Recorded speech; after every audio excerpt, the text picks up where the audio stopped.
बसे, कोई कहे धड़कन में बसे। आंखों से है अश्क बहे, नैनों में भी तुम ही बसे। दे दो मुझको एक वरदान, जब तक है मुझ में ये प्राण। आऊं तेरे दर पर मैं और रहूं हमेशा तेरे पास। मेरे दादा, मेरे दादा, मेरे दादा दीना, मेरे दादा, मेरे दादा, मेरे दादा दीना।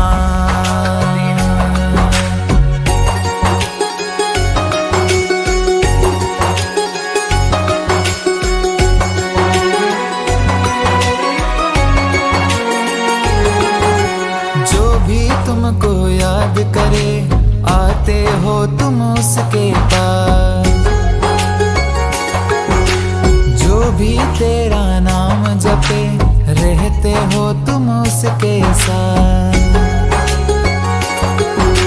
गाऊं मैं तेरा गुणगान, तुझसे है मेरी मुस्कान। तेरी शरण रहूंगा दादा, जब तक मेरे तन में प्राण। मेरे दादा, मेरे दादा, मेरे दादा दीना, मेरे दादा, मेरे दादा, मेरे दादा दीना।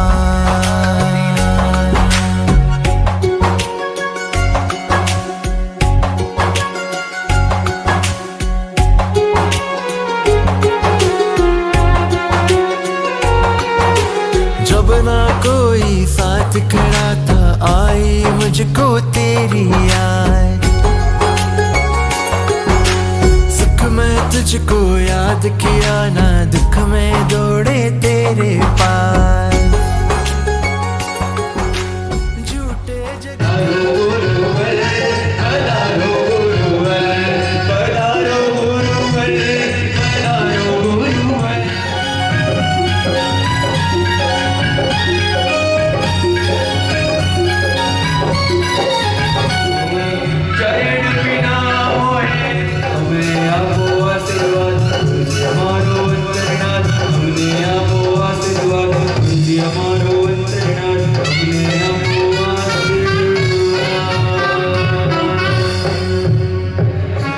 शरीर वालों सुख सुंदर चाचा नीरो हो छोजी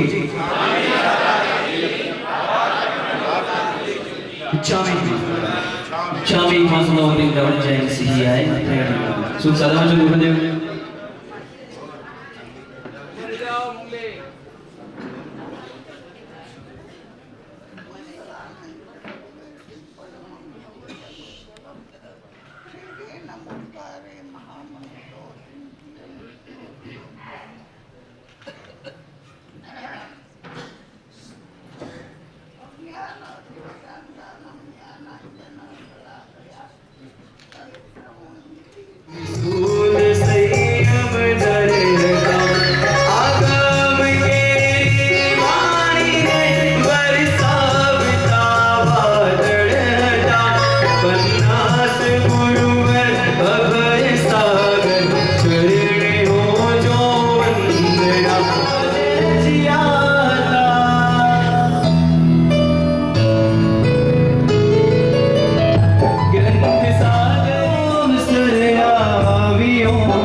ગુરુદેવ તુજે તેરે ભૂલા એવું ન બની શકે એકદમ ઇઝી લાઈન છે તુજે તેરે ભૂલાતે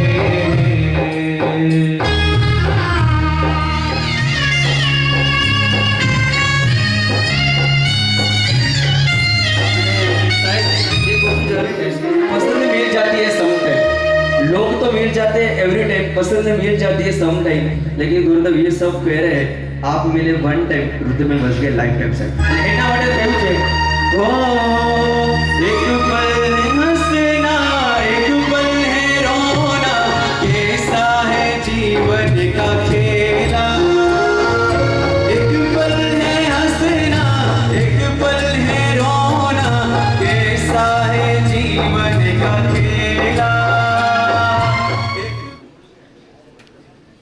जन्मनि कर्म क्लेशै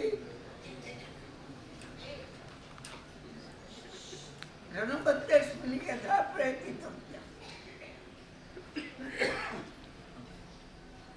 कर्म क्लेश भावो यथा भवति एक परमात्मा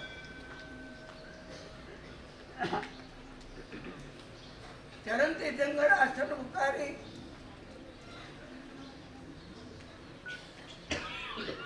परमात्मा महादेव देवना शासन स्वभावना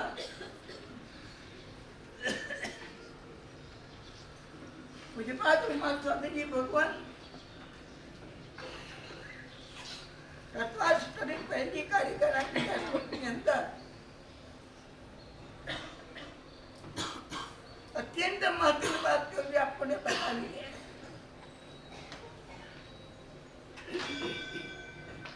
आ बात सौने याद रखવાની ક્યારે પણ ભૂલવા જેવી નથી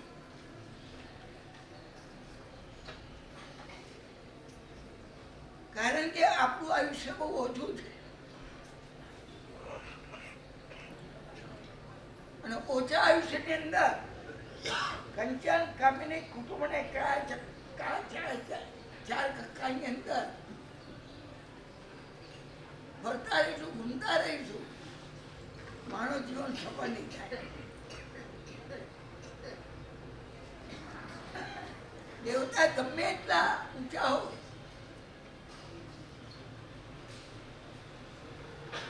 ભગવંતના 5 કલાકની આરાધના કરતા હોય એક દેવતા તીર્થંકર પરમાત્માની કેટલા આરાધના કરે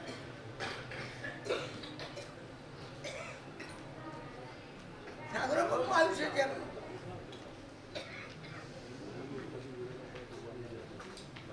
એક પણ દેવતા પાછા ગુંઠાણાની પ્રાપ્તિ ન કરી શકે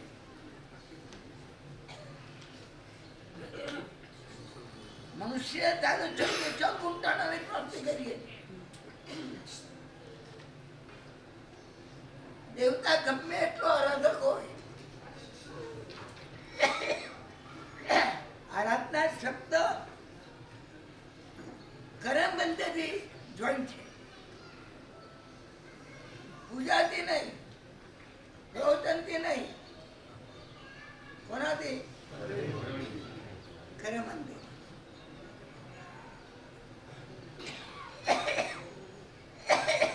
મહાદેવ લોક નવગ્રહ માતા ઉત્તર વનપતિ નંતર જ્યોતિષ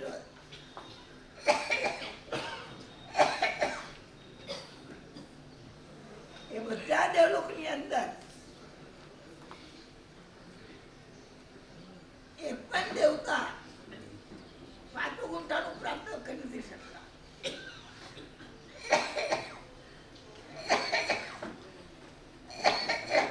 એક નૌકાનું પુરસ્કાર કરો એક નૌકાનું પુરસ્કાર 5 ગુંઠાનું આવી જાય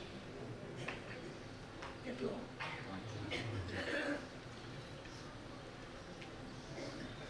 કેટલાક ગુંઠાના મળતા જ નથી કે પાણી બોલું હવે 5 પી લઉં કેટલા પી લઈશું 5 ગુંઠાનાની પ્રાપ્તિ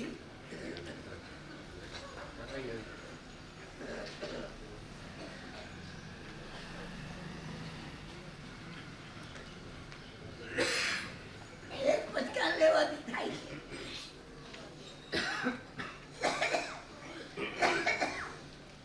મારો બહુની કિંમત આ કારણ એ લોકો પચકાન ના હોય. નૌકાનું પચકાન પણ દેવલોકમાં ના હોય. ધીરંગતિમાં પણ પચકાન ના હોય. સામાન્ય હોય કે પચકાન ના હોય. નરકમાં પચકાન ના હોય. પચકાન હોય ક્યાં? માટે જ્ઞાની ભગવાન બતાવે છે માનવ ભોગ પ્રાપ્ત કર્યા પછી પાડિતાની ઉપાય તરફ ક્ષેત્ર મળ્યું છે. આવું સુંદર ચોકંદો થઈ રહ્યું છે. શક્તિ હોય તો પચકાન લઈને આગળ વધવું જોઈએ. ખાવાનું ઉપયોગનો રોગ છે. ડૉક્ટરની દવા લો તો નહીં મરો. ઘણા લોકો જિંદગી ડાક્ટર દવા લીધે રાખે.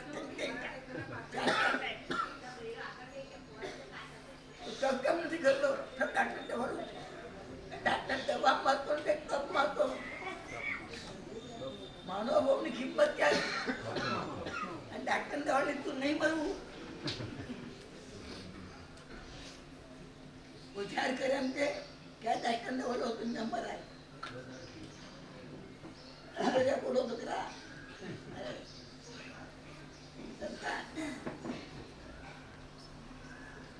ઠીક ડાક્ટર દવા લેવી પડે તો લેવાની. લેવાય બેસતા મળે બધા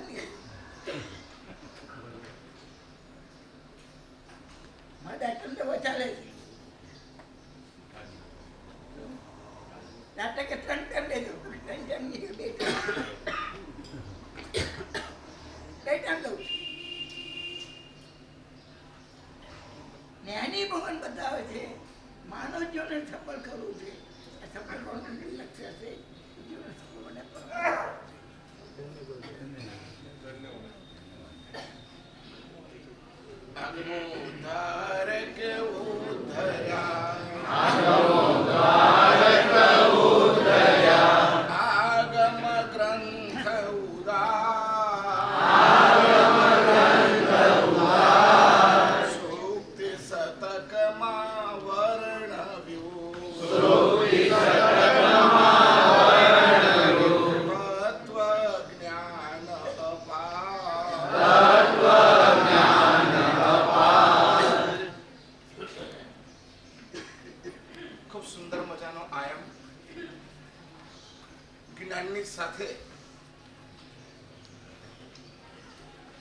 આપણે આપણા મન વચન કાયના યોગને ઊંચે ઉઠાવવાની કોશિશ કરી રહ્યા છે.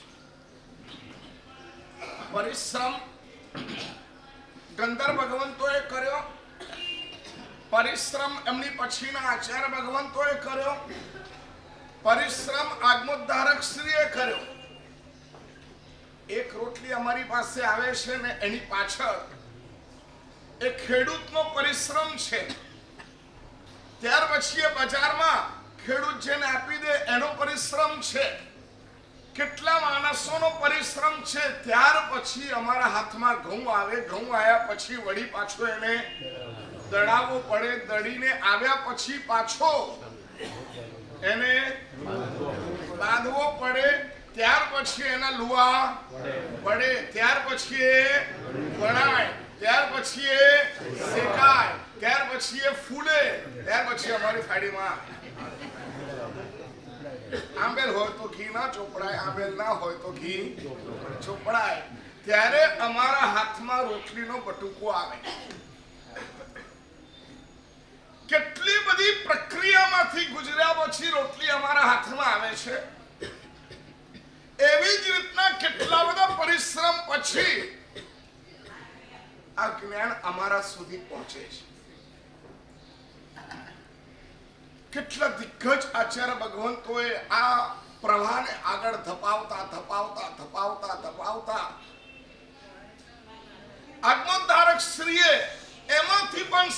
બગાડ્યો અને આગમોદ્ધારક ઉપનિષદ બન્યું. 240 ગ્રંથો અને એમાંથી અમને આ અર્ક મળી રહ્યો છે. કેટલી બધી પ્રોસેસ પછી અમને સીધું બટકું મળી ગયું. હવે ખાલી મોઢામાં મૂકીને શું કરવાનું? હવે મોઢામાં મૂકીને એને ચાવીએ એટલે જે ઘઉં હતા એ અમારી અંદર ગયા પછી બ્લડ બનશે, આયર્ન બનશે, સુગર બનશે. આ બધું એ ઘઉંના લોટમાંથી બનેલી રોટલીની અંદર આ બધું અમે અંદર પધરાવીએ છીએ. ખાલી પેટ ભરવાનું કાર્ય રોટલી નથી કરતું. જે માણસની જેવી જઠર, જે માણસે જેવું ચાવ્યું હોય, જે માણસના પેટની અંદર જેવી જઠર હોય એવી રીતના રોટલી પચે અને પચ્યા પછી ખાલી પેટ ભરવાનું જ કાર્ય છે. એમાંથી જ બ્લડ બનશે, એમાંથી જ હાડકા મજબૂત થશે, એમાંથી સુગર બનશે, એમાંથી આયર્ન બનશે, એમાંથી કેટલા બધા કેમિકલ્સ નિષ્પન્ન થશે. આ સુક્તિઓ અલગ અલગ અલગ જઠરમાં અલગ અલગ અલગ ફિલિંગ્સ ઉભા કરે છે. આ સુક્તિઓના માધ્યમે અમે અમારી આત્મચેતનાને પુષ્ટ કરીએ છીએ. આ સુક્તિઓના માધ્યમે અમે અમારા પોતાના જ્ઞાનના ક્ષયોપશમના માધ્યમે, મોહનીય કર્મના ક્ષયોપશમના માધ્યમે અલગ અલગ અલગ અલગ પ્રોડક્ટ ઊભી થશે. અલગ અલગ કેમિકલ્સ, અલગ અલગ વિટામિન્સ ઉભા થશે. અત્યાર સુધીમાં કેટલી સુક્તિ થઈ?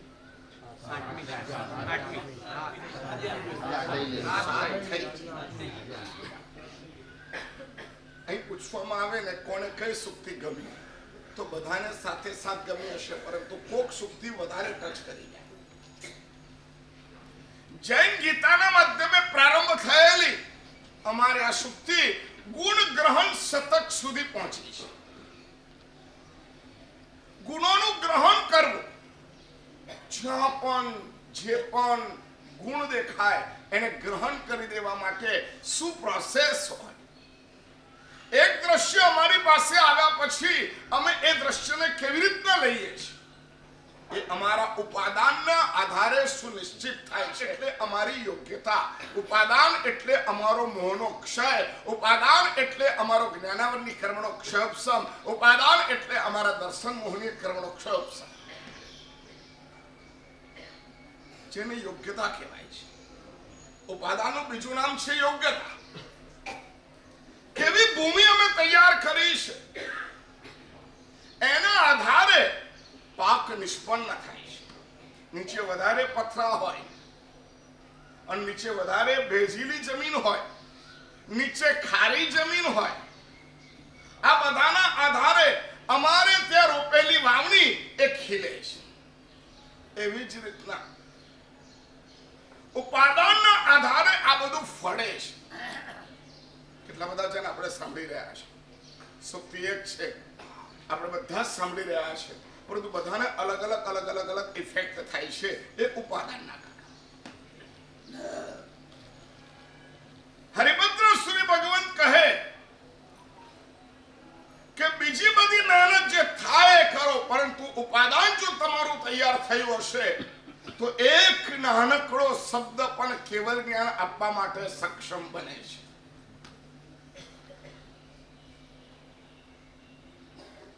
કોઈ અધ્યયન કર્યા વગર એકાદ શબ્દ સંભળાઈ જાય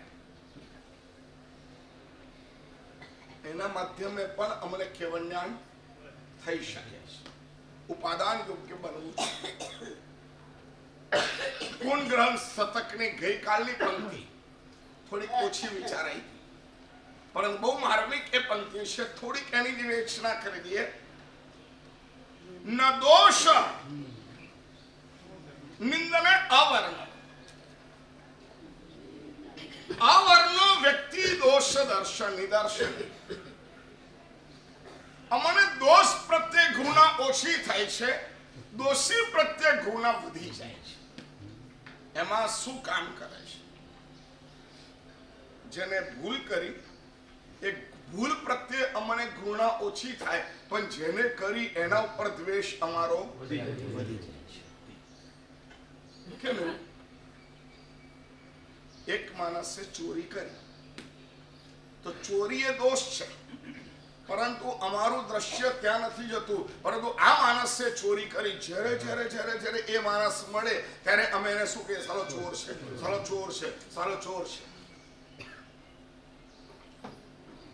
તો અમારું ધ્યાન દોષ ઉપર નથી જતું, અમારું ધ્યાન દોષી ઉપર જાય છે. એને મિસ્ટેક એકવાર કરી, પરંતુ એ દોષ, એ મિસ્ટેકને વારંવાર વારંવાર વારંવાર વારંવાર વારંવાર વારંવાર યાદ કરીને અમે વ્યક્તિ દ્વેષી બની જઈએ છીએ. અને એ અમારી સાધનાને તોડે છે, વારંવાર તોડે છે. કોઈના દોષ જોઈને એના ઉપર દ્વેષ થવો ન જોઈએ, એના ઉપર દયા ભાવ આવવો જોઈએ. આ અમારી યોગ્યતા છે. કોઈનો પ્રચંડ અહંકાર જોઈને અહંકાર ઉપર દ્વેષ આવવો જોઈએ. કોઈની પ્રચંડ ક્રોધ જોઈને ક્રોધ ઉપર દ્વેષ આવવો જોઈએ. બે સગા ભાઈ મળેલા, એમાં એક ભાઈ આઉટલાઈને જતો રહેલો અને એક ભાઈ બહુ સરસ ધર્મની ક્રિયા કરે, વ્યાખ્યાન દરરોજ સાંભળે, બેસે, પ્રતિક્રમણ કરે, મળે, જિજ્ઞાસાઓ પૂછે, પ્રશ્નો કરે. એને પૂછ્યું, હું તારો ભાઈ છે? હા મારો ભાઈ છે. સાહેબ એ ઉપાસના નથી આવતો, એ દેરાસર નથી આવતો, રાતના 2, 2:30, 3 વાગે ઘરે આવે અને સાહેબ બહુ વ્યસની થઈ ગયો છે. બે ભાઈઓ સગા, એમાં એક ભાઈ આવો થઈ ગયેલો, એક ભાઈ આવો ધર્મ કરે. બધું એકાદ વખત તો લેતો આવે. એટલે પછી એને બહુ કીધું એટલે શરમનો માર્યો. એક વખત એ આવ્યો એટલે મેં એને પૂછ્યું, બધું કેમ ભાઈ, કેમ ચાલે છે? સાહેબ સરસ છે, મજા છે. વ્યસનમાં પણ મજા, આડા રસ્તે પણ મજા તો આવે કે ના આવે? બોલો ને ભાઈ. કઈક ખોટું કરીએ તો એમાં પણ મજા તો આવે. બોલો ને ભાઈ, આવે કે ના આવે?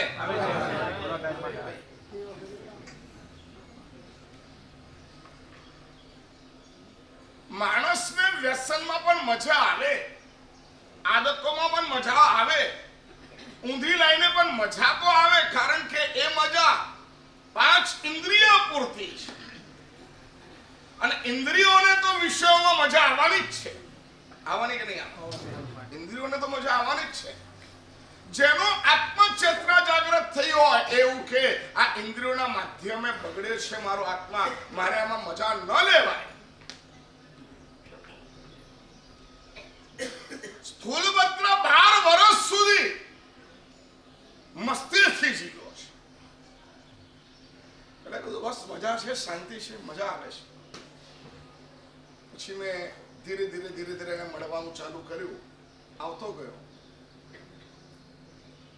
આજનું વાક્ય છે ને એ બહુ મજાનું વાક્ય છે. અમારું શિક્ષણ છે, સાધુ કેવો હોય એનું દર્શન છે. એ આવશે એટલે તમને કહું છું, પરંતુ બહુ મજાનું છે. ધીરે ધીરે આવતો થયો. પછી મેં એક વખત પૂછ્યું, તું યાર આટલી બધી આઉટલાઈન પર જતો રહ્યો, તારો ભાઈ આટલું બધું કરે છે, આનું પાછળ કારણ શું? સાહેબ આમાં મારો કોઈ દોષ નથી, મારો કોઈ દોષ નથી. તારો કોઈ દોષ નથી તો કોનો દોષ છે? સાહેબ મારા બાપાનો દોષ છે. કોનો દોષ છે? મારા બાપાનો દોષ છે. કેમ તારા બાપાનો દોષ? મારા બાપા હું જે કરું છે બધું કરતા હતા. એ સિગરેટ પીતા હતા, એ દારૂ પીતા હતા, એ ઘરે આવતા હતા, મોડા આવતા હતા, મારઝૂડ કરતા હતા, ગાળો બોલતા હતા. હવે આજ જોયા કરીએ એટલે અમારા બાપા બહુ સીધી વાત છે ને. એની વાત અટપટી છે, ખોટી છે. આ જોયું અને એ પ્રમાણે અમે શીખી ગયા. એ ગાળો બોલતા હતા, હું ગાળો બોલતો થઈ ગયો. એ સિગરેટ પીતા હતા, હું સિગરેટ પીતો થઈ ગયો. એ દારૂ પીતા હતા, હું દારૂ પીતો થઈ ગયો. એમના દોસ્તો મજા કરતા હતા, હું પણ મજા કરતો. આ બધું જોયું યાર સાહેબ. 20-22 વર્ષનો થયો ત્યાં સુધી આ બધું જોયું. એટલે મારામાં એક છાપ પડી અને હું આવો થઈ ગયો. મગજમાં તો બેસે એવી વાત છે, બરાબર છે. ત્યાર પછી એનો બીજો ભાઈ આવ્યો. મને કે સાહેબ આવ્યો તો પેલો? હા બધું આવ્યો તો, મળે છે સાહેબ. પહેલા તમે મારા છો કે જેની પાસે જાય આવે છે. હું એને ગમે એવી વાત કરતો. એને ક્યારે દારૂ છોડવાની વાત મેં નહીં કરી, એને સિગરેટ છોડવાની વાત મેં નહીં કરી. હજી 2-3 સીટિંગ થઈ હતી. એને ગમે એવી વાત, અને એમાં આપણે બોલવાનું ઓછું હોય, સાંભળવાનું ખાલી 1 જ કલાક મને મળે, બાકી સાંભળવાનું જ હોય. મારા સાહેબ આમ છે, મારા સાહેબ આમ છે, મારા સાહેબ આમ છે, મારે સાંભળ્યા કરવા.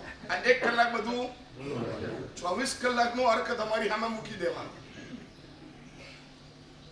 જેટલું વાંચ્યું હોય, જેટલું ચિંતન કર્યું હોય, જેટલા નિમિત્તો મળ્યા હોય, એ બધાનો સાર તમને આ કલાકમાં મેં મૂકી. કે સાહેબ શું કે છે? બધું ઠીક છે, એની રીતે મસ્ત છે. સાહેબ તમે વળી એની રીતે મસ્ત છે?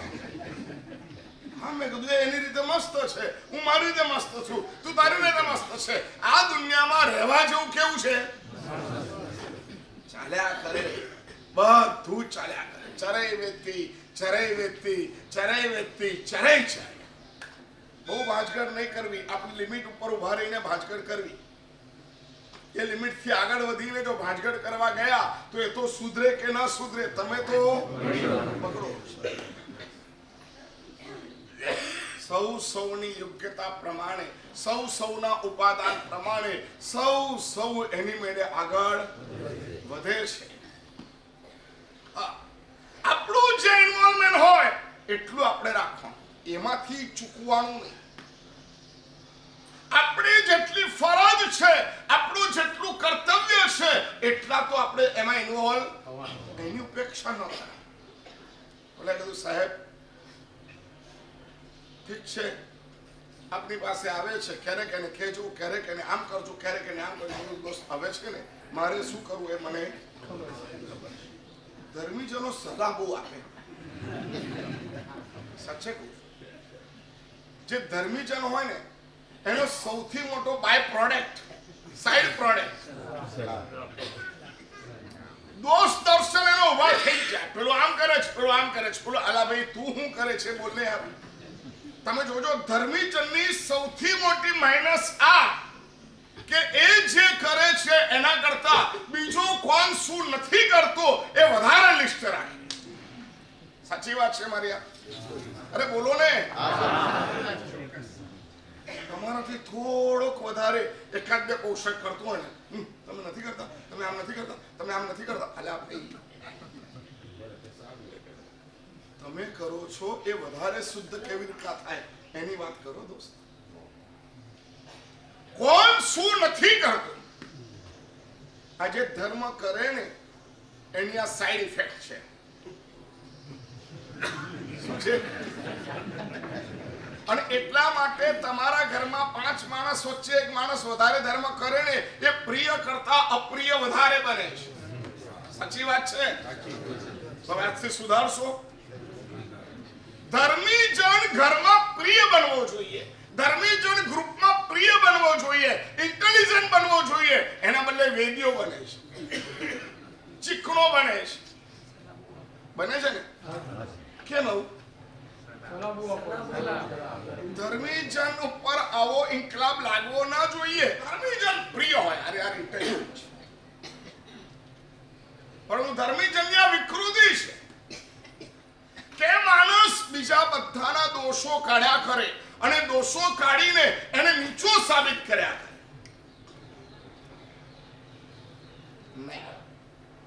ધર્મીજન જો આ લે કે બીજાના નાનકડા ગુણની પ્રશંસા કરે ને, વાત શું વાત છે.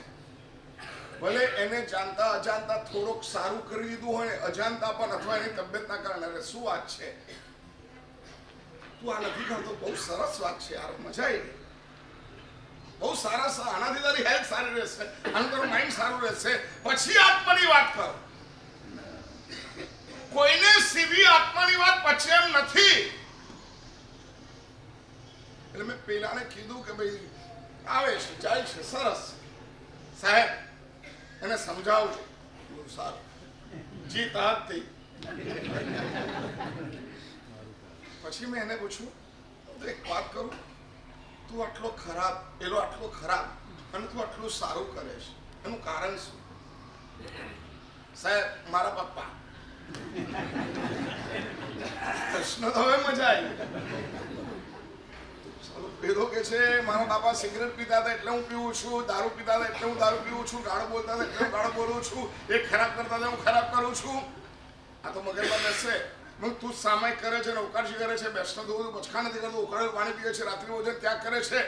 છે કેટલું તમારા? મેં સારા દેખાવા માટે તમારે કેટલું 5-7 વસ્તુ જ કરવાની, તમે સારા થઈ ગયા. બેસનું કરે, ઉકાળેલું પાણી પીએ, રાત્રિ ભોજન ન કરે, એકાદ સામાયિક એકાદ પ્રતિબંધ કરે અને પૂજા કરે, એટલે તમે કેવા? સારા, ધર્મિષ્ઠ. તમે તમારી જાતે શું માનો? અરે યાર, બેસનો કરીએ છીએ, સામાયિક કરીએ છીએ, પ્રતિક્રમણ કરીએ છીએ, પૂજા કરીએ છીએ, વ્યાખ્યાન સાંભળીએ છીએ, એટલે તમે કેવા થઈ ગયા? બોલો. અંદરનો કશાય કેવો પડ્યો છે? માઇન્ડ કેવું છે? હજી તો આમ સેગ અડકતી કરો ને આગ ભડકો થાય. ધર્મી જનોએ એક્ઝામ આપવી જોઈએ. ગરમ કેમ થાય છે? બોલો, જાપાનીઝ આદમી ગરમ નથી થતો, ને બધા ગરમ. ઇન્ડિયામાં આમે ગરમી વધારે છે.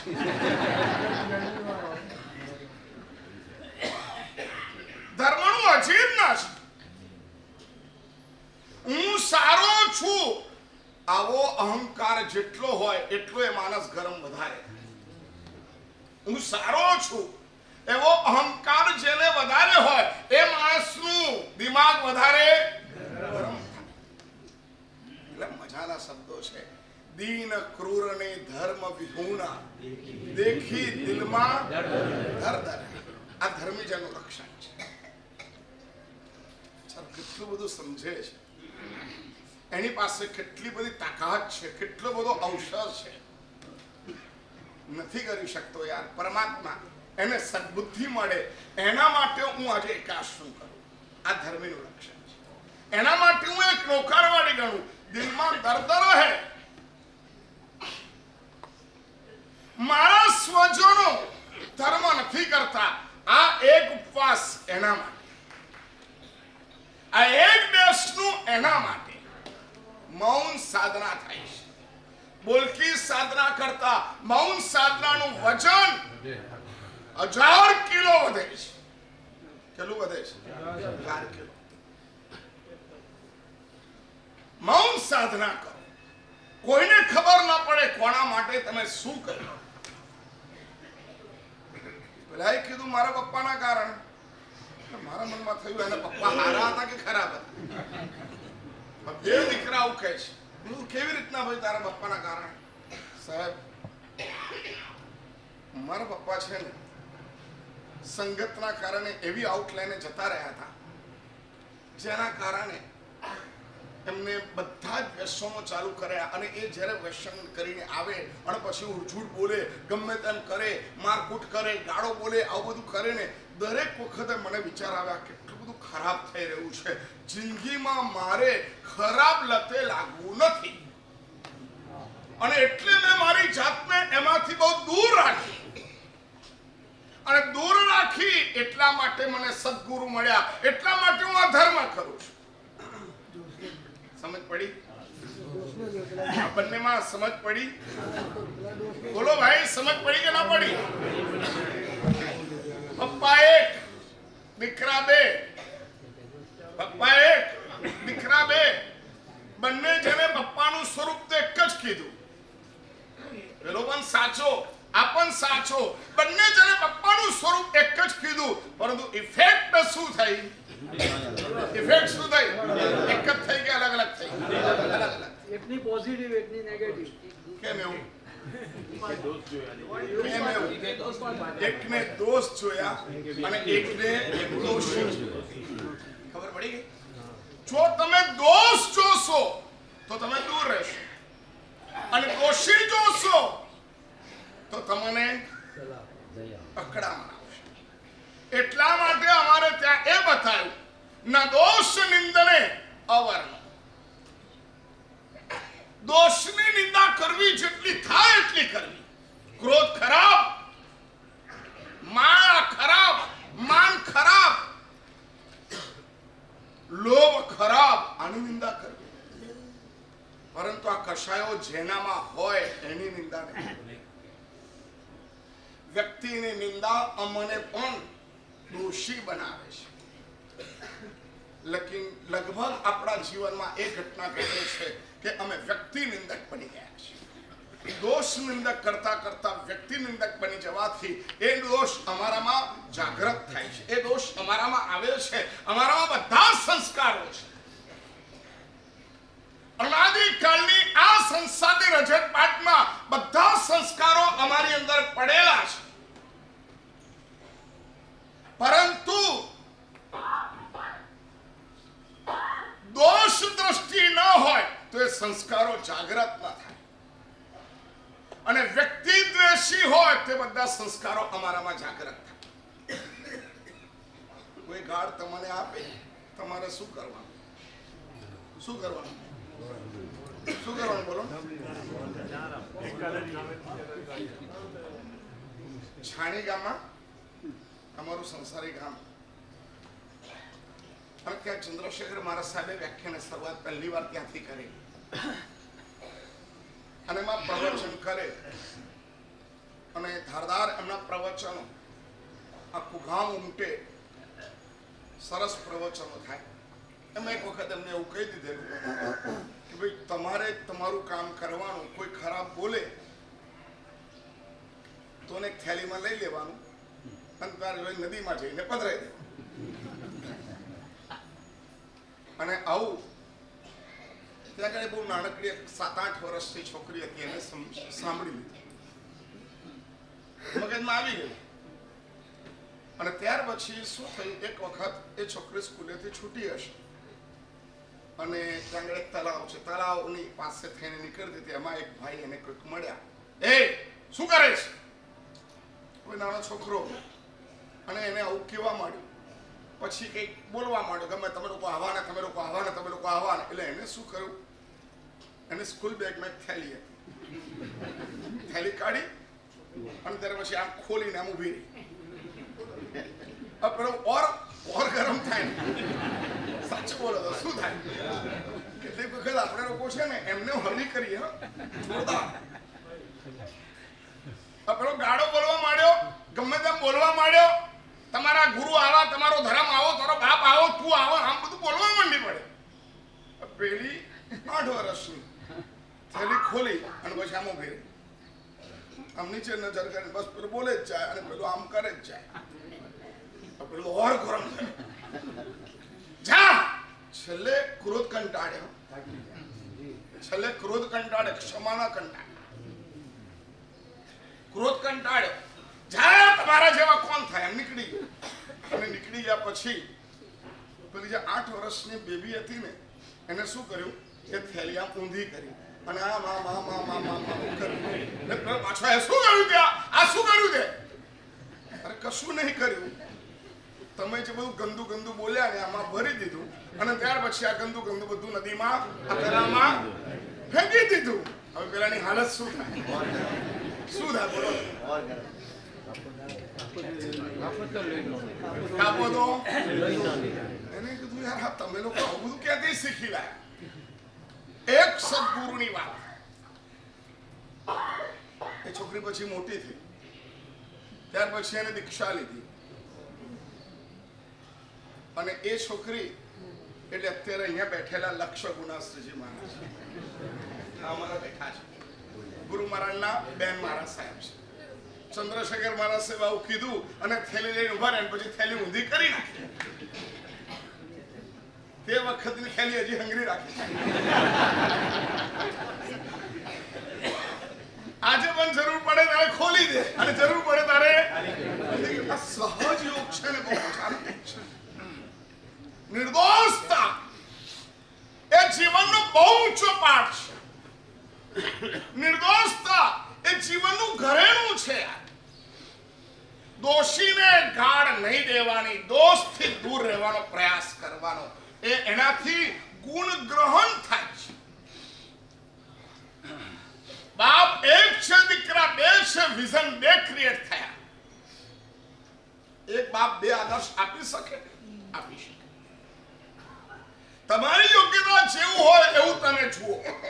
તમારી યોગ્યતા ખરાબ છે તો ખરાબ જોશો, તમારી યોગ્યતા સારી છે તો સારું જોશો. એક વાત યાદ રાખજો, અત્યારના કાળમાં કોઈ પણ માણસ સર્વગુણ સંપન્ન તમને મળવાનો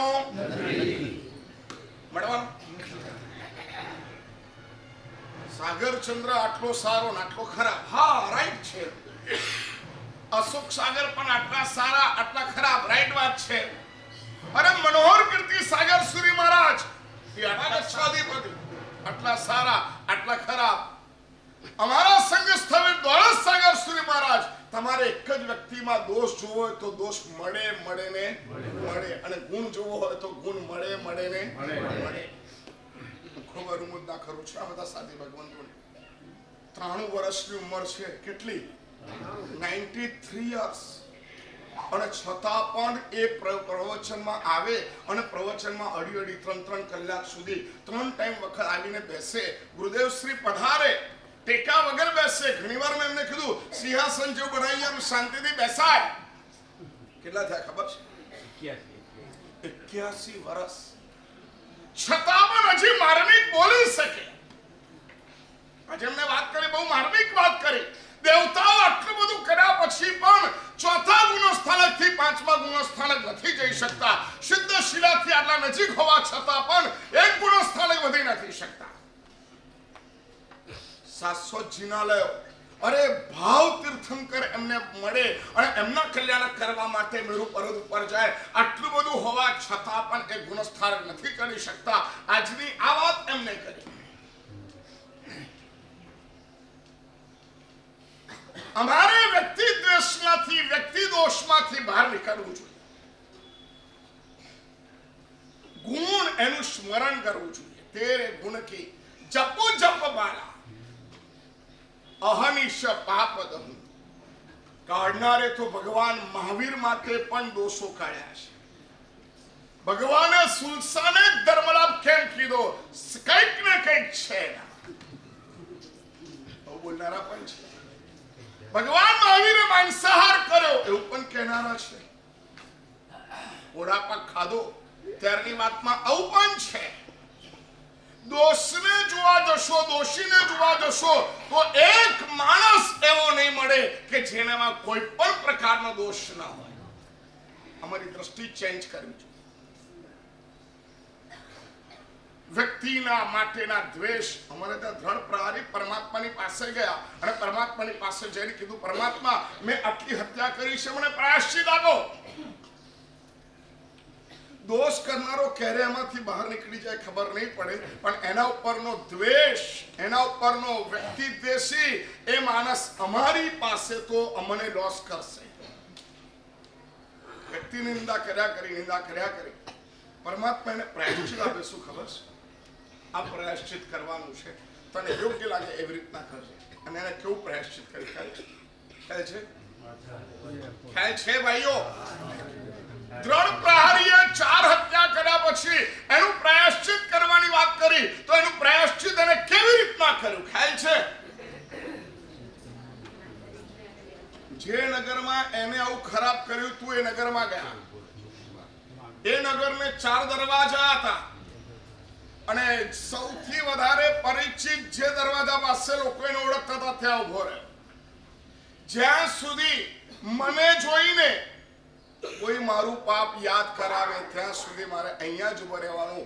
ખાવાનું નહીં, પીવાનું નહીં, ઉપવાસ કરતા રહેવાનું. તાવ કાયમ ઠાણે નામ ભણે નામ જાણે નામ. અને એક કૌશક ત્યાં ઉભા, એક જણ ત્યાંથી પસાર થાય. ઓળખ્યો? પહેલી વાત તો એ કે નિંદા છે ને એકલા થઈ નથી શકતી. આ બહુ બહુ બહુ જ ખરાબ વાત છે. નિંદા એકલા થઈ જ નથી શકતી. એટલે સૌથી પહેલા ખાલી તમને બગાડે એવું બને નહીં. નિંદા ખાલી તમને એકલાને બગાડે એવું બને નહીં. નિંદા કાયમ માટે બીજે પણ આગ લગાડે, બીજાને પણ બગાડે. બોલો એકલા નિંદા કરી શકો? તમે એકલા રૂમમાં બેસી પેલો ખરાબ છે, પેલો ખરાબ છે, પેલો આવો છે, પેલો આવો છે, આવું બોલી શકો? કરી શકો? બોલો. નિંદાની મજા હેમાં ખબર છે? મહેફિલ બધાને ભેગા કરીને પછી બોલે એમાં એની મજા આવે. બીજાને બોલે નહીં ત્યાં સુધી નિંદામાં વઘાર ટેસ્ટ આવતો નથી. કોઈ પણ વ્યક્તિની નિંદા એકલા કરવાની. લેવીશ બાધા આવી બોલો.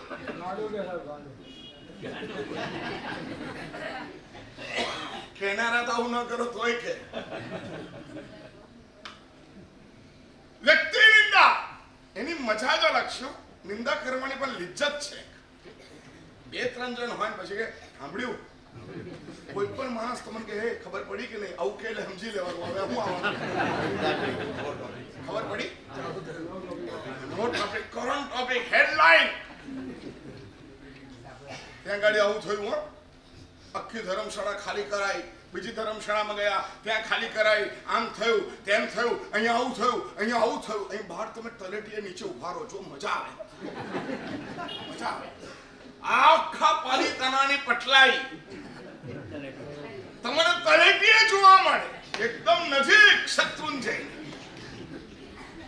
દોસ્ત, ખરાબમાં ખરાબ કદાચ કોઈ દોષ છે તો આ નિંદાનો દોષ છે. વ્યક્તિ ઉપરનો દ્વેષ પેદા કરાવે. અને ભયાનક અનિંદા છે, એનો પરિત્યાગ કરવાનો તો તમે ગુણ ગ્રહણ કરી શકો. દ્રોણ પ્રહારીને જોઈને એક જણે બોલ્યું, આ પેલો હત્યાઓ કરી હતી ને, આજે હવે સાધુડો બની ગયો અને સાધુડો બનીને આવી ગયો. પહેલી વાત આવી આવે, જે માણસ કોઈનો અવર્ણવાદ કરવાની અંદર ખરાબ શબ્દનો ઉપયોગ કરે એટલે સમજી લેવાનું એની બહુ ભીતર એ દોષ પહોંચી ગયો છે. સમજ પડે છે? ગીતાર્થ છે ને, ગમે તેવા માણસ સામે પણ હે પુણ્યવાન શું છે બોલો, કેમ છો? ગમે તેવો માણસ, ગમે તેવો પાપી હોય, રડઝડતો બજડતો હોય, પરંતુ તમે ડોક્ટરની પાસે જાઓ, પડેલા હોય, ગઢેલા હોય, ગમે તેવું થયેલું હોય, પણ ત્યાં જાઓ એટલે ડોક્ટર તમારી સાથે શું કરે? બહાર નથી રખાતું, આવી સલાહ આપે? સાધુ સલાહ ના આપે, સાધુ મલમ લગાડે. શું કરે? સાધુ સલાહ ના આપે, મલમ લગાડે, એને ટાળો કરે, શાંત કરે. બેસ પુણ્યવાન શું છે? સાહેબ જિંદગી હારી ગયો, પેલી આવું કર્યું અને આમ કર્યું અને આમ કર્યું. અચ્છા, બરાબર છે, ન કરવું જોઈએ. અને આવું ન કરવું જોઈએ. તમારા પિતાને સરખો ભાગ આપવો જોઈએ. તમારા ભાઈએ આવું ન કરવું જોઈએ. તમારી પત્ની આવું ન કરવું જોઈએ. તમારા દોસ્તે આવું ન કરવું જોઈએ. તારા દીકરા પણ આવું ન કરવું જોઈએ. હા, બરાબર છે. એની વાતમાં પહેલા સંમત થાવ. સમજ પડે છે? તમારી જીભ બંધ કરો, એને સાંભળો અને એની સમસ્યાઓને સાચી માનો. સાયકોલોજી આવું કહી રહ્યો છે. એ માણસ જે બોલે એને સાચું માનો અને ખરેખર સાચું માનો. એક સમય એવો આવશે ખાલી થઈ જશે, પછી એની પાસે કહેવાનું કશું રહે. બોલો, મેં તમને બધું કહી દીધું, હવે તમે મને કહો, હવે હું શું કરું? બસ આ જિજ્ઞાસા છે, આ જિજ્ઞાસા છે. એ ખાલી થઈ જાય ત્યાર પછી હાથ જોડીને તમને કહે, મેં મારું બધું કહી નાખ્યું, હવે તમે મને કહો. ના ના ના, હજી બોલ ને તું, હજી તું કે શું છે, તારી શું તૈયારી છે? જેમ જેમ તમે એ સામેના માણસને ખાલી કરશો તેમ તમે શાંત થશે. આ પ્રોસેસ પરંપરાથી સદગુરુઓના ચરણોમાં મળી છે. એકદમ ખાલી થઈ જાય અને હાશકારો થાય, ઠંડકનો અનુભવ થાય, તમારી સાથે ને સારું ગમે, ત્યાર પછી તમે એને કોઈ કામ કર. પત્નીને માટે આવું છે, દીકરાના માટે આવું છે, બાપના માટે આવું છે, ભાઈના માટે આવું છે, આવું પણ એક વિચાર હોઈ શકે. તરત ને તરત તમે પણ ઉતાવળ થાવ કે તમારી વાતમાં એ માણસ સંમત જ થાય, ન થાય. થાય આપણે પોતે થઈએ ન થઈએ. ગુણ ગ્રહણ શતકની અંદર પૂજ્યવાદ આગમોદ્ધારક શ્રીએ આ સાયકોલોજી મૂકી છે. માણસની યોગ્યતાનું નિર્માણ કરી અને ત્યાર પછી ત્રણ પ્રહારીને જોઈને લોકો ગાળો દેવા માંડ્યા. એમ ઉપવાસ 6 મહિના થઈ ગયા. હવે તો માણસ જોવા માંડ્યો, અરે યાર આપણે માનતા હતા, પરંતુ આ તો ખરેખર પ્રાયશ્ચિત કરીને સાચો સાધુ બની ગયો છે. ધીરે ધીરે લોકો આવીને નમસ્કાર કરો, જય ગુરુદેવ, જય ગુરુદેવ. જે નિંદા કરતા હતા એ હવે પ્રશંસા કરવા માંડ્યા. ધીરે ધીરે હવે શું થઈ ગયું, લોકો જતા આવતા ત્યાં જોતા નથી, આ તો સાધુ છે આમ એમ કરીને એને અભાવથી આમ કરીને આપણે એને ડિસ્ટર્બ નથી કરવા, એને એમની રીતે કરવા દે. આટલું સરસ પ્રાયશ્ચિત કરે છે, લોકો અનુમોદના કરવા મળ્યા અને ધીરે ધીરે ધીરે ભૂલાઈ ગયા. હવે ત્યાંથી ઉપડ્યો, કયા દરવાજે ગયો? ત્યાં બી આ પ્રોસેસ. ત્રીજા દરવાજે ત્યાં બી આ પ્રોસેસ. ચોથા દરવાજે ત્યાં બી આ પ્રોસેસ. જ્યાં સુધી ગામનો કોઈ પણ માણસ મારા પાપને યાદ ન કરે, યાદ કરે ત્યાં સુધી મારે ઉપવાસ કરતા રહેવા. આ પ્રાયશ્ચિત કર્યું છે. આપણી નિંદા આપણે કેટલી સાંભળી શકીએ? બરોબર, કેટલી ક્ષમતા છે આપણી નિંદા આપણે કેટલી સાંભળી શકીએ? કેટલી ક્ષમતા છે? અને કોણ માણસ બોલે ને સાંભળી શકીએ? સામાન્ય માણસ બોલે ઠીક છે, થોડાક ઊંચો માણસ બોલે, ઓર ઊંચો માણસ બોલે, પછી આપણી હાલત શું થાય? એક વાત યાદ રાખજો, દોષ આ દુનિયામાં બધાની પાસે છે અને ગુણ પણ આ દુનિયામાં બધા માણસની પાસે છે. હું શું જોઉં છું એ મારી યોગ્યતા છે. હું કોઈના દોષ જોઉં છું કે હું કોઈના ગુણ જોઉં છું એ મારી યોગ્યતા છે. હું કોણ છું એ મપાઈ જાય છે. એ નથી મપાતો, અમે પોતે મપાઈ જઈએ છીએ. એટલા માટે પૂજ્યવાદ આગમોદ્ધારક શ્રી એક સરસ મજાની સાયકોલોજી આપી. દોષની નિંદા થાય એટલી કરો, પણ દોષીની ક્યારે નિંદા થવી જોઈએ નહીં. એને તો બચાવવાનો આત્મદલ છે, અનંત જ્ઞાન, અનંત દર્શન, અનંત ચારિત્ર વાળો છે, ભૂલો પડી ગયો છે, એને સન્માર્ગે લાવી. આ ભાવ દયા. વ્યક્તિ અનંત ગુણ વાળો છે, એ આત્મા છે, શુદ્ધ છે, એને હું ભાવ દયાથી ધીરે રહીને બચાવી. દોષ તો દોષ છે, મારામાં હોય તો પણ એવો હોય, એનામાં હોય તો પણ એવો હોય. અને આ દોષ તો આવું સ્વાભાવિક છે, કર્મવશ છે. ખ્યાલ આવે છે? દોષ આવે કેવા છે? કર્મવશ છે. કોણ માણસ છે કે ભૂલ કર્યા વગર મોટો થયો છે? બતાવો, આમાંથી કોઈ એવો માણસ છે કે કોઈ પણ પ્રકારની ભૂલ કર્યા વગર મોટો થઈ ગયો? અરે પડ્યા વગર સાયકલ શીખ્યો છે કોઈ માણસ? બોલો જલ્દી. પડ્યા વગર સાયકલ શીખ્યા છો? પાટીમાં ખોટું દોર્યા વગર સાચું દોર્યું છે? અને બોલો ને. દાદાનો ડંગોરો કરીને કે જો મેં કેવું બનાવ્યું. નાનો છોકરો આમ આમ આમ આમ કરીને ઘર બનાવીને લાવે અને કહે પપ્પા મારું ઘર, આ મારું ઘર, આ મારું ઘર. એનું ઘર છે, પણ તમને કે મારું ઘર, મારું ઘર, મારું ઘર. ત્યારે જો તમે મોટા હોય, તમે જ્ઞાની હોય, તમે શું કહો એને? શું કહો? પાગલ છે, આને ઘર કે છે, લાફો મારી દઉં ને. એવું કરો તો એ દોષી કે તમે દોષી? જલ્દી બોલો. તમે દોષી કે એ દોષી? તમે દોષી છે. દરિયા કિનારે રેતીના ઢગલાની વચ્ચે પગ કરે અને પછી ઉપર રેતી થપથપાવે અને સરસ મજાનો જવાનો રસ્તો બનાવે, ઉપર ચડવાના પગથિયા બનાવે, બધું જ કરે અને એમ કરીને કે બાપા જો આ મારું ઘર. અને ત્યારે તમે શું કહો? દીકરો એન્જિનિયરિંગ થવાનો, દીકરો એન્જિનિયર થવાનો.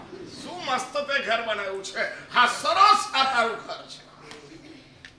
કોને એવું? એના જ્ઞાનને છાવરો છો? શું કરો છો? એની પાસે જે જ્ઞાન છે એને મોટિવેટ કરો છો. જે દોષી છે, અરે આ ત્યાં કર્યું ને, ઓકે આ છોડ તું અત્યારે, બાકી તારામાં કેટલી બધી શક્યતાઓ છે. આ તારું પ્લસ છે, આ તારું પ્લસ છે, આ તારું પ્લસ છે, આ તારું પ્લસ છે, આ તારું પ્લસ છે, આ તારું પ્લસ છે. એવું ક્યારે પણ વ્યક્તિ માટે વિચારી શક્યા છો ખરા? બોલો જલ્દી. ગમે તેવો હોય તો પણ છે કન્યાકુમારી થી કાશ્મીર સુધી ભારત જોડો યાત્રા તો કરીને બોલો ને યાર, આટલો વિહાર તો કર્યો ને યાર, કરીને હે યાદ કરવો પડે યાર. વ્યક્તિ દ્વેષ નહીં, અમારી યોગ્યતા અમારે ખેલવાની. અને ત્યાર પછી આજનું વાક્ય છે એને આપણે વિનય મુદ્રા પૂર્વક ગ્રહણ કરી લઈએ. બંને વાક્યોનું અનુસંધાન બહુ સરસ મજાનું છે. આ પણ ગુણ ગ્રહણ શતકનું જ વાક્ય છે. આજની સુક્તિ એને ગ્રહણ કરી રહ્યા છીએ. બહુ ભાવપૂર્વક બોલજો. આ છે ને આગમોનું પણ નિચોડ છે, આગમોનો પણ નિચોડ છે, કેટલા ગ્રંથોનો નિચોડ છે. દેશ કાલ ક્ષેત્ર સભા નરાન અપેક્ષા વિદિશેત ધર્મમ. દેશ કાલ ક્ષેત્ર સભા નરાન અપેક્ષા વિદિશેત ધર્મમ. દેશ કાલ ક્ષેત્ર સભા નરાન અપેક્ષા વિદિશેત ધર્મમ. દેશ કાલ ક્ષેત્ર સભા અને વ્યક્તિની અપેક્ષાએ યોગ્યતાનુસાર ધર્મનો ઉપદેશ દેવો જોઈએ. દેશ કાલ ક્ષેત્ર સભા અને વ્યક્તિની સાપેક્ષતાએ યોગ્યતાનુસાર ધર્મનો ઉપદેશ દેવો જોઈએ. દેશ કાલ ક્ષેત્ર સભા વ્યક્તિની સાપેક્ષતાએ યોગ્યતાનુસાર ધર્મનો ઉપદેશ દેવો જોઈએ. બોલો કેટલું અઘરું છે ઉપદેશ આપવો, કેટલો અઘરું છે. બોલો સલાહ આપવી કેટલી અઘરી છે. અને આપણા માટે ઈઝીમાં ઈઝી કશું હોય તો શું છે? આપણા માટે ઈઝીમાં ઈઝી કોઈ વસ્તુ હોય તો સલાહ આપવી. હકીકતમાં કહું, કોઈ પણ માણસ કોઈ પણ સમસ્યા લઈને આવે તો બધાને તમે ગાઈડન્સ કરી શકો એટલી યોગ્યતા તમારામાં છે કે? બોલો, કોઈ પણ માણસ ખાલી તમારી ધર્મપત્ની કે સાલી આ દાળ ચડતી જ નથી તો એને પણ તમે ઉપદેશ આપો. એમને આમ કરને આમ કરને આમ કરને આમ કરને. કોઈ નાનો છોકરો પણ તમને કશું કહેવા આવે તો એને પણ સલાહ આપો. ઘણી વાર તો ઘણા વકીલ એવું કે મારી સામે ક્લાયન્ટ આવે ને તો મારે શું કરવાનું એ મને બતાવે. તમે આમ કરીને પછી આમ કરજો ને, તમે આમ કરજો. અલા ભાઈ, મારે શું કરવાનું એ મારા પર છે. પણ આપણે કહેવા છે કે આપણે બધાને સલાહ આપી છે. જ્યારે ઉપદેશ આપવા માટેનું લક્ષણ બતાવ્યું, જે દેશ કાલ ક્ષેત્ર સભા મનુષ્ય એટલે સામે રહેલો માણસ એ બધાની અપેક્ષા રાખી શકે, બધાનું જજમેન્ટ કરી શકે, એ બધાનું કેલ્ક્યુલેશન કાઢી શકે, ત્યારે એ ઉપદેશ આપવાને યોગ્ય બને છે. વૃદ્ધવાદી દેવશ્રી મહારાજ એક આવા માણસ થઈ. સિદ્ધ સેન દિવાકર બ્રાહ્મણ હતો, વિદ્વાન હતો અને એને બધાને જીતી લીધેલા. અને ત્યારે એક રાજાની સભામાં એને એવું સાંભળવામાં આવ્યું કે હજી આ જૈનાચાર્ય એવા છે કે એને તું ન હરાવી શકે, ન રહી શકે. ક્યાં છે? આ બાજુ વિહારમાં છે. દોડતા દોડતા એ બાજુ ગયા. રસ્તા વચ્ચે એને આચાર્ય મહારાજ મળ્યું. રસ્તા વચ્ચે. અને આચાર્ય મહારાજ કે તમે છો? હા, હું છું. અત્યારે અત્યારે વાત કરવો છે, હું તમને હરાવવા આવ્યો છું. આ બધું જ પોસિબલ છે. આ બધું જ પોસિબલ છે. અસંભવ નથી. સારા માણસોની પણ કેટલીક માઇનસ એવી હોય કે આપણે કલ્પનામાં ના આવે. આટલો બધો ભણેલો માણસ પરંતુ સહન ન કરી શક્યો, ત્યાં પહોંચી ગયો. એટલે પણ બ્રાહ્મણ, પંડિત, વિદ્વાન, તું વિચક્ષણ છે, તને ખબર છે કે અહીંયા વાદવિવાદ ન થાય. તું કે એ રાજાની સભામાં હું વિહાર કરીને આવું, વિદ્વાનોને બેસાડીએ અને પછી વાદવિવાદ કરીએ? નહીં, મારે તો અત્યારે ને અત્યારે ઇમિડિયેટ અહીંયા જ તમારી સાથે વાદવિવાદ કરવો છે અને હું જીતી જઈશ. અડધો ઘડો હોય ને પૂર્ણો ઘડો એને કરોથી. જે ભરેલો હોય ને, છલોછલ હોય ને, બેલેન્સમાં રહી શકે. અડધો ઘડો હોય ને એ બેલેન્સમાં ના રહી શકે. છલક્યા કરે. સહેજ આલે અને છલકે, સહેજ આલે ને છલકે. અમારું જ્ઞાન, અમારી ક્રિયા, અમારો અહંકાર અડધો છે, છલકે છે. સહેજ કશું થાય અને છલકી ઉઠે. આ બધું આત્મસ્પર્શી છે. સાધના માટે બહુ જરૂરી વસ્તુ છે. જ્ઞાનને પચાવવું, ક્રિયાને પચાવવી, તપને પચાવવું આ બહુ જ કઠિનમાં કઠિન છે. સાલંપાક કરતા પણ વધારે ભારે આ અમારું પ્રતિક્રમણ અને સામાયિક છે. એ પચી જાય, અડધમાં પચી જાય, પરંતુ આ પચવું કઠિન છે. અને પેલો કહે છે નહીં, અત્યારે ને અત્યારે અબ્બી. અરે પણ આપણું કોણ જજમેન્ટ કોણ આપશે? અને આને આમ ડાફોડિયા પાડે જોયું તો 2, 5, 10, 15 ભરવાડો આવ્યા. અહીંયા પેલા લોકો આવી ગયા. આ જમાનો નહોતો કે ટાઈમ નથી. એ જમાનો હતો, ટાઈમ હતો. પશુઓને પણ ચરાવવા માટે જંગલમાં લઈ જતા હતા.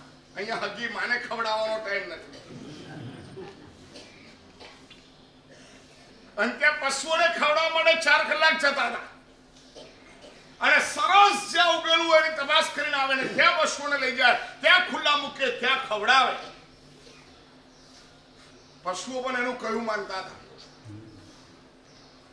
અને આજે કોણ તમારું કયું માને? બોલો તો, તમારું કયું કેટલા જણ માને? બોલો ને ભાઈ. પાછળ વાળા તો બોલતા જ નથી. ઊંઘી ગયા છો યાર. આવી શાંતિ ને આવી ઊંઘ ક્યાં આવે? આવી લોરી તો તમારી માય નહોતી ગાતી. શુદ્ધોસી બુદ્ધોસી નિરંજનોસી સંસાર માયા પરિહરોસી. પેલા ભરવાડોને ભેગા કર્યા અને ત્યાર પછી તમારે ઉભા રહેવાનું છે. અમે ઉભા છીએ. તમારે નક્કી કરવાનું છે. અમે બંને વાદવિવાદ કરીએ છીએ.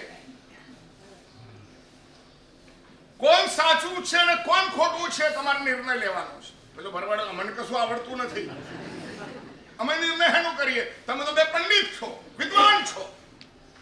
અરે ભલે વિદ્વાન છીએ, પરંતુ અમે બંને વાદવિવાદ કરશું. તને જે લાગે કે આ જીત્યો એટલે તમારે કહેવાનું જીત્યો, અમે માન્ય કરશું. આચાર્ય ભાઈ, ઉતાવળો ન થા. આખી આપણા વાદ વિવાદનો નિયામક ન બની શકે, આ જજ ન બની શકે. એ તમારે જોવાનું કે મારે જોવાનું? હું બોલું છું, નક્કી કરીને આવ્યો તો હું આ બોલીશ. જૈન છે ને એટલે હું આવું કહીશ. રઘવાટ સિદ્ધાંતોમાં કીધું છે, ઉતાવળ એ પણ હિંસા છે. આ સિદ્ધાંત સમજવા જેવો છે. ઉતાવળ એ પણ શું છે? હિંસા છે.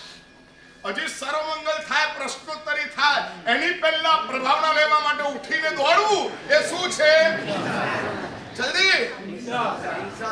તમે કેમ બોલો છો? પાછળ બોલવા દો ને યાર. બારનાની નજીક એ લોકો છે, તમે નો. તમે ઉઠીને જાઓ, એમાં તો બાર કાકા માટે તમે પહેલા અહીં આવો. અમે ત્યાં ઉભા રહ્યો એના કરતા મારસા પાસે કેમ જો સાતામાં છો ને પૂછવું. બાકી તમે ત્યાં બેઠા હો તો ના આવે. બોલો. તમે ત્યાં બેઠા હોત તો અહીંયા પગ દબાવવા ના આવે, અહીંયા મથાળા કરવા ના આવે, સીધા ક્યાં ફરે? પીછે મૂળ.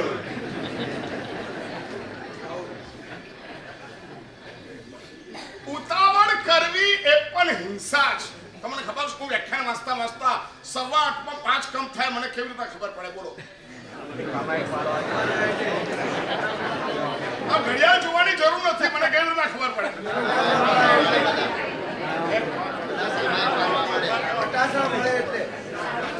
ભાઈ મારી નજર ત્યાં તો બહુ ઓછી થાય, પણ મારા સાથી ભગવાન કામડી લે ને. જો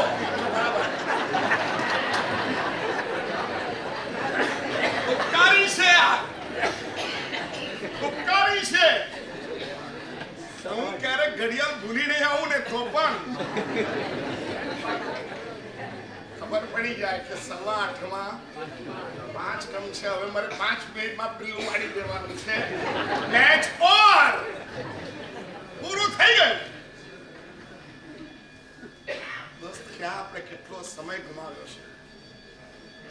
અને આ પ્રભુના જ્ઞાનની અંદર અમે અમારી જાતને રોકી નથી શકતા.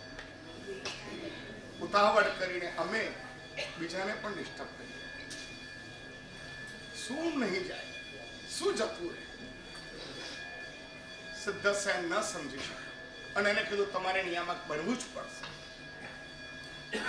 પેલા બરોબર ઠીક છે, અમે તો ઉભા છીએ, અમારું માગો છે, અમારું જાણ નીચો ભારે વેણા કરતા અહીંયા અમારા પશુઓ ચરે છે, અમને કોઈ તકલીફ નથી, કરો તમે તમારે વિવાદ. ભરવાડને જજ બનવાનું મળે, મજા તો આવે ને. કોઈના ઘરનો ઝઘડો 2 જણ તમારી પાસે આવીને સલાહ લેવા માટે આવે ત્યારે તમારી અદબ કેવી હોય? આ બોલો પછી તમારે શું કહેવાનું છે, બોલો પછી તમારે શું કહેવાનું છે, બોલો પછી શું થયું? અરે યાર, ક્યારેક તો આ પાઠ મળી હોય. મજા આવે કે ના આવે?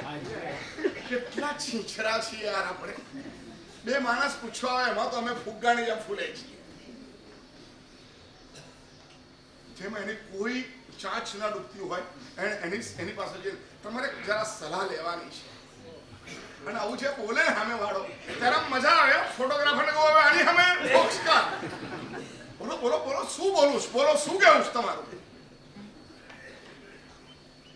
કેટલો બધો અહંકાર અમારી અંદર ભરાયેલો છે. અને પેલા ભરવાડો ભર્યા અને પેલા સુદર્શન દિવાકર સૂર્ય બોલવાનું ચાલુ, ધાણી ફૂટે એમ સંસ્કૃત બોલતા ગયા. પેલા ભરવાડો કે છે હું બોલે છે, હું બોલે છે, હું કરે છે, ફાડ ફાડ બોલ બોલ બોલ બોલ કરે છે. કંટાળો આવી ગયો, પોણો કલાક થઈ ગયો. ન ગમતું છે ને 5 મિનિટ પણ લોંગ લાગે એમ. અને એને પૂરું કર્યું. પેલા વૃદ્ધ વાડીદેવ સૂર્ય મહારાજ સમજી ગયા કે ભાઈ હવે આ મારે આને નથી જોવાનો, મારે જજને જોવાનો. મારે આ નથી જોવાનું, મારે જજને જોવાના છે. એને કામડીનો ફાટો બાંધ્યો અને ચોરપટ્ટોને કપડાની કછોડો માર્યો. દાંડો હતો અહીંયા ખભે લીધો અને ત્યાર પછી નવી મારીએ નવી ચોરીએ એમ કરીને ગીત ગાવાના ચાલુ કર્યા. અને ગીતમાં એવું કીધું કોઈને મારવું નહીં, ચોરી કરવી નહીં, જુઠ્ઠું બોલવું નહીં, આ ધર્મ છે. આવું બોલવા મંડી પડ્યા. પેલા ભરવાડોથી રહેવાય? એને પણ ડંગોરો લીધો, એને પણ નાખ્યો. ફેટો બાંધેલો હતો, કછોટો બાંધેલો હતો. આ તો આપણો માણસ છે. દેશ, કાલ, ક્ષેત્ર, અમારે અહીંયા જવાનું છે. દેશ, કાલ, ક્ષેત્ર, સભા અને વ્યક્તિ.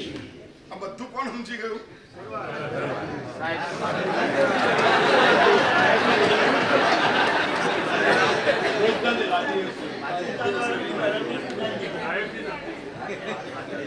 કોણ સમજી ગયું? ભરવાડ નહીં ના. વાજદેવ સૂર્ય મહારાજ સમજી ગયા અને એને ભરવાડનો રૂપ કર્યું. પહેલા તો રૂપ એક કર્યું એટલે એક બેક થઈ ગયા. આ તો આપણો માણસ છે, આપણે વાલા હે. સીધો આવી ગયો અને ત્યાર પછી ડંગોરો નાખેલો, અબ્દલ લાગી ગયો અને વળી પાછો એ લોકો સમજે એવી રીતના બોલવા માંડ્યા અને વળી પાછો ઠેકડા દઈને નાચવા માંડ્યા. હવે ભરવાડ રે એ લોકોએ પણ માર્યો દાંડો અને એ પણ ઠેકડા મારવા માંડ્યા. એ જે બોલે આ પણ બોલવા માંડ્યા. નવી માં રહી રે લોલ, આ કે નવી માં રહી રે લોલ. 15 મિનિટમાં તો મજા પડી ગઈ અને ત્યાર પછી એને મૂક્યું. મારો વિવાદ પૂરો થઈ ગયો. બોલો હવે કોણ જીત્યું? કોણ જીત્યું? અને શરત એ હતી જે જીતે એને એના ચેલા થઈ જવા, એને ગુરુ બનાવી દેવાના. આ શરત થઈ. દેશ, કાળ, ક્ષેત્ર, સભા અને વ્યક્તિ એમાં થાક ખાધી કોને? સિદ્ધસેન દિવાકર સુરીજીએ થાક ખાધી. બ્રાહ્મણ દીક્ષા નહોતી લીધી અને થાક ખાધી. અને એ થાક ખાધી એ ઉતાવળના કારણે, એ થાક ખાધી એ અહંકારના કારણે, એ થાક ખાધી. સમજી ના શક્યા કે અહીંયા વાતાવરણ શું છે જે દેશ, કાળ, ક્ષેત્ર, સભા અને વ્યક્તિ. બોલ સમજો, મારે અહીં બેસીને તમારી સામે બોલતા મારે કેટલું બધું વિચારવું પડે. मालवी भी है, मारवाड़ी भी है, चेन्नई वाला भी है, गुजराती भी है. 15મું ચતુર્માસ કરનારા છે, પહેલું ચોમાસું કરનારા છે. સાલા બધાનો બેલેન્સ કરો, દમ નીકળી જાય યાર. સાચે કહું છું. મારા સાહેબ તમે કે નવા નથી, અમે ઘણા મહારાજોને પછાઈ નાખ્યા. ગઈ વખત અમે લબ્ધી મારાને પછાયા, એની પહેલા અમે આ મારાને, એની પહેલા આ મારાને. અમે કેટલા, તમે બદલાતા રહો, અમે તો એકલા એક, તમે બદલાયા કરો. અને બધાને બેલેન્સ કરવા પડે યાર, તારે આપણું કામ થાય. અને સાગરજી મહારાજ એ કહી રહ્યા છે કે સક્સેસ છે કે જે દેશ, કાળ, ક્ષેત્ર, સભા, વ્યક્તિ એને જોઈને જે ઉપદેશ આપે છે એ ઉપદેશ આપનાર યોગ્ય બને છે. અમાસ આવી રહી છે. આ સાગરજીવાનો જન્મ દિવસ છે. આપણે પ્રવચન પૂરું કરીએ છીએ, પરંતુ એક સામાન્ય તમને કાર્યક્રમ કહી દઉં છું. પૂજ્યપાદ આત્મોદ્ધારક શ્રી એના જીવનને, એના પ્રસંગોને આપણે માણવા જેવા છે. દરરોજ એક એક પ્રસંગ લેતા જઈશું, પરંતુ અમાવસ્યાના દિવસે સવારે એક ખૂબ સુંદર મજાના ડ્રામા દ્વારા આપણે સાગરજી મહારાજને જાગૃત કરવા છે. અને એની સાથે સાથે આ એક પ્રતિમા જે છે નાનકડી સાગરજી મહારાજની, એ એમનો 150મો જન્મ દિવસ છે. કેટલામો? 100 ઉપર 50. 150મો જન્મ દિવસ છે. અને એ જન્મ દિવસે અત્યાર સુધી પ્રભુના કલ્યાણકોમાં આપણે પરમાત્માને પ્રગટ કર્યા છે. પરમાત્માને પ્રગટ કર્યા છે. આ વખત પાર્ષનાથ પરમાત્માનો 28મું અને 29મું કલ્યાણક વર્ષ છે. અને એમાં દરેક કલ્યાણક વખતે પરમાત્મા પાર્ષનાથ દાદાની પ્રતિમા ઢાળી છે. આ અમાવસ્યાના દિવસે પછી એની બી રાહ જોઈએ, બહુ વિધિપૂર્વક. આ કોની છે પ્રતિમાજી? જરા પાછળ વાળા બોલો, કોની છે પ્રતિમા? 9 ઇંચની પ્રતિમાજી. આવી એક પ્રતિમાજી ચાંદીમાં ઢાળેલી છે. શેમાં? એ પ્રતિમાજી આપણે ચાંદીનો રસ મૂકીએ અને ત્યાર પછી પ્રગટની જગ્યાએ ગુરુ ભગવતને પ્રગટ કરીને ઉજવવો છે. ત્યાર પછી એ પ્રતિમાજીની આખા વર્ષ માટે અલગ અલગ સંઘોમાં પૂજા થશે. ખબર છે? 250 થી વધારે સંઘોમાં પૂજ્યપાદ શ્રીના આજ્ઞાવર્તી સાધુ સાધી ભગવંતો ચાતુર્માસ છે. બાલવામાં બહુ મોટો ઉપકાર કર્યો છે. પાલી અને ઉદયપુર જો બચ્યું હોય મૂર્તિ પૂજક તરીકે તો આ સાગરજી મહારાજના કારણે. પાલીમાં એમણે વાદ વિવાદ કર્યો છે. મારવાડથી એમને પ્રવચન ધારા ચાલુ કરી છે અને અભ્યાસ એમને મેવાડમાં કર્યો છે એ ગુજરાતના. અને માલવાનો ઉદ્ધાર કર્યો છે. કેટલી જગ્યાએ સ્પર્શેલું એમનું વ્યક્તિત્વ. આ મૂર્તિને ચાંદીમાં ઢાળવાની છે. અને આજે મંગલમય દિવસ. કયો દિવસ છે આજે? વદ દસમ. આજના દિવસથી આ ચાંદી, આ પરમાત્માની, આ ગુરુ મહારાજની પ્રતિમા ચાંદીમાં ઢાળવા માટે પંડિત સુખલાલ તો એમ કે આવો માણસ જો અમેરિકામાં થયો હોત ને તો અમેરિકા ગવર્મેન્ટે એનું સોનાનું પુતળું કરીને મૂક્યો હશે અને હેન્ડરાઇટિંગમાં લખીને મોકલેલો પત્ર છે. આપણે અમાવસ્યાના દિવસે સવારે આવી રીતના પ્રતિમાજી ઢાળશું. બપોરે 2:30 વાગે સમસ્ત પાલિતાણામાં રહેલા દરેક આચાર્ય ભગવંતોની અહીંયા પધરામણી થશે અને દરેકના મુખે આપણે ગુણાનુવાદ સાંભળશું. એક સાથે 25, 26, 27 આચાર્ય ભગવંતો સાગરજી માના ગુણાનુવાદ કરશે, આપણે સાંભળશું. આવો અમાવસ્યાનો દિવસ અપૂર્વ રીતે આપણે ઉલ્લસિત કરવાનો છે. સૌથી પહેલા ચાંદી આપણે લખવાનો આજથી પ્રારંભ કરીએ. જેને 100 ગ્રામ, 500 ગ્રામ, 1 કિલો, 1 ગ્રામ પણ આ ગુરુ ચરણોની અંદર અર્પણ થવી જોઈએ. એકવાર આ પ્રતિમાજી તૈયાર થશે, હજારો લાખો માણસો આની વાર્ષિક પૂજા કરશે અને આવા શ્રુતધર મહાપુરુષ એની પ્રતિમા ભરાવવાનો સરસ મજાનો આદેશ આપણને મળશે. તો 2 મિનિટ આપણે એ પ્રારંભ કરી દઈએ, શુભ શરૂઆત કરી દઈએ. ત્યાર પછી જેની જે ઈચ્છા લગભગ 10 થી 11 કિલો ચાંદી, 10 થી 11 કિલો ચાંદી આપણે આમાં લેવાની છે. હમણાં અમારા શૈલેષભાઈ આવી ગયા. સાહેબ શું ખરા બધાને કહો છો? અમારા તરફથી, આગમ મંદિર તરફથી, મારા તરફ, આગમ મંદિરથી દર બોલે ને હું બોલ્યો ભાઈ આગમ મંદિર તરફથી નહીં થાય સાહેબ, મારા તરફથી. પણ મેં કીધું નહીં, બધાને લાભ મળે એ પ્રમાણે આપણે શ્રી સંઘ દ્વારા ચાંદીની આવી ગુરુમૂર્તિ ભરાવવા માટેનો આદેશ આપવાનો છે. દરેકને ભેગા કરવાના છે. જેની જે ઈચ્છા હોય 5 ગ્રામ, 10 ગ્રામ, 15 ગ્રામ, 50 ગ્રામ, 100 ગ્રામ, 200 ગ્રામ, 500 ગ્રામ, એવી રીતના આપણે આ ચાંદી, સૌની ચાંદી એકત્રિત કરીને અમાવસ્યાના દિવસે આવી પ્રતિમા ભરાવશું. અત્યારે ચાંદીનો ભાવ 93 માંથી 81 થઈ ગયો છે. 11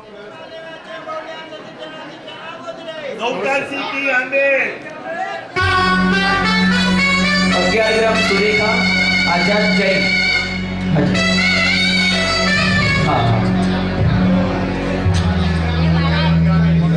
હાજી એક વિનંતી છે, જેને પણ લખાવવું હોય ગુરુદેવ પાસે નામ લખાવી દેજો અને આગળ મંદિર